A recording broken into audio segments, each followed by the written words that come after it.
तो वहीं कोरोना संक्रमण से स्वस्थ होने वालों को वैक्सीन की एक ही खुराक पर्याप्त है। बताया जा रहा है कि संक्रमण के चलते इन लोगों में एंटीबॉडी विकसित होती है, जिन्हें कोविशील्ड वैक्सीन की एक खुराक देने के बाद बढ़ाया जा सकता है।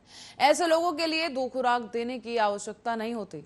साथ ही वैज्ञानिकों ने ये सलाह असम और जम्मू कश्मीर के चिकित्सीय संस्थानों में अध्ययन के आधार पर दी है। बताते चलें कि कोविशील्ड वैक्सीन को लेकर अभी तक इस तरह का अध्ययन पहले भी कभी सामने नहीं आया है। इसी बीच भारतीय आयुर्विज्ञान अनुसंधान परिषद के वैज्ञानिकों का मानना है कि संक्रमण से ठीक होने वालों को कोविशील्ड वैक्सीन की एक ही खुराक पर्याप्त है। उन्होंने ये भी कहा कि यहां तक कह दिया है कि अगर इस सलाह पर सरकार ध्यान देती है तो वैक्सीन की कमी के बीच टीकाकरण में तेजी लाई जा सकती है, क्योंकि दूसरी लहर के दौरान देश की एक बड़ी आबादी संक्रमण की चपेट में आ चुकी है।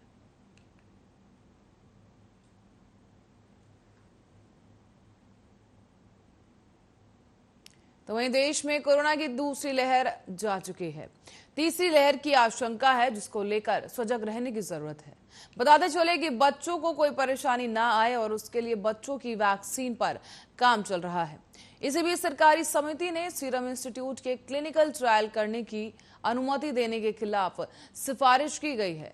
सूत्रों के मुताबिक सरकारी समिति ने सीरम इंस्टीट्यूट को 2 साल से लेकर 17 साल तक के बच्चों पर कोवैक्सीन टीके के दूसरे या तीसरे चरण के क्लिनिकल ट्रायल करने की अनुमति देने के खिलाफ सिफारिश की है। बताते चले कि सीरम इंस्टीट्यूट ने सोमवार को drugs controller general of India को आवेदन करके 10 साइटों पर 12 से लेकर 17 और 2 से लेकर 11 आयु वर्ग के 920 बच्चों को और 460 प्रत्येक पर कोवैक्स का परीक्षण करने की अनुमति मांगी थी। तो वहीं इसी बीच इस खबर सामने आई कि केंद्रीय औषधि मानक नियंत्रण संगठन की कोविड-19 पर विषय विशेषज्ञ समिति ने आवेदन पर विचार विमर्श किया है और ये पाया गया कि किसी भी देश में टीके को मंजूरी नहीं दी गई है।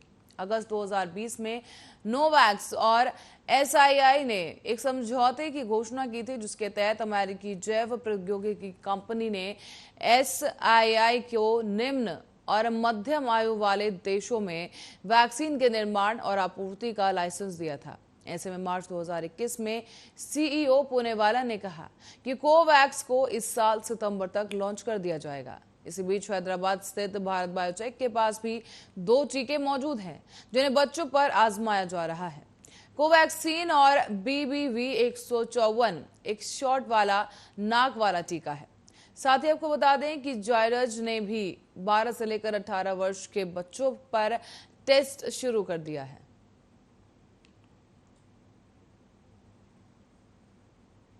रुक करेंगे अगली खबर की ओर, जहां पर एयरफोर्स स्टेशन पर हमले में मिलिट्री ड्रोन के इस्तेमाल किए जाने का शक जताया जा रहा है।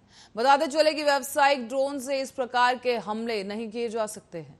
इसी बीच पाकिस्तान के पास से उपलब्ध बुराक ड्रोन का इसमें इस्तेमाल किए जाने की आशंका जताई जा रही है। पाकिस्तान में आर्मी स्कूल पर हुए हमले के दौरान दहशतगर्दों का सफाया करने के लिए 2014 और 15 में जनजातीय क्षेत्र में इसी तरह के ड्रोन का इस्तेमाल किया गया था। इसी ड्रोन की खास बात यह है कि इसका रात में भी इस्तेमाल किया जा सकता है।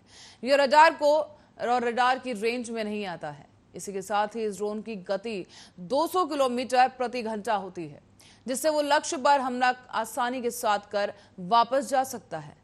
माना यह भी जा रहा है कि जम्मू केंद्रीय विश्वविद्यालय के राष्ट्रीय सुरक्षा अध्ययन से जुड़े विशेषज्ञों ने कहा कि पाकिस्तान की सीमा पर आतंकवाद के लिए अपनाए जा रहे हथकंडों में बदलाव किया गया है। अब सेना के उपकरणों में बदलाव किया गया है और उन्हें आतंकियों को सौंपा जा रहा है।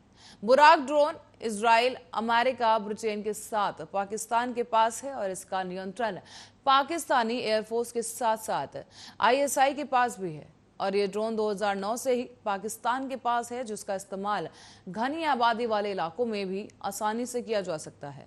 विशेषज्ञों का मानना है कि ये ड्रोन फाइबर का बना होता है, जो कि 200 से लेकर 500 किलोमीटर तक का सफर और 8000 फुट की ऊंचाई पर भी ये ड्रोन उड़ सकता है। इस कॉम्बैट ड्रोन की आवाज कम होती है और 5 किलो तक वजन ये ड्रोन आसानी से उठा सकता है। अंतर्राष्ट्रीय समुदाय ने भी पाकिस्तान के खिलाफ आतंकवाद के मामले में कार्रवाई की है और इस किरकिरी से बचने के लिए वो ड्रोन हमले का प्रयोग भी कर सकता है। ड्रोन से हमले के सबूत मिलने में काफी मुश्किलें सामने आएंगी, जबकि अन्य हमलों में पाकिस्तान के खिलाफ भारत डोजियर तैयार कर रहा है और इसी वजह से उसने अपनी रणनीति बदलते हुए आतंकियों को ड्रोन हमले के लिए तैयार किया है।